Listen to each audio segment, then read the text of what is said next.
کجا مرز کشیدند شما پل بزنید، حرف تهران و سمرقند و سر پل بزنید، حرف تهران و سمرقند و سر پل بزنید.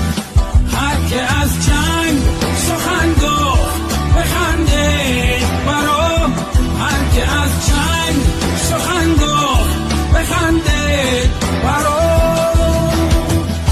حرف از پنجره رو بر تحمل بزنید، حرف از پنجره رو بر تحمل بزنید. نه بگوید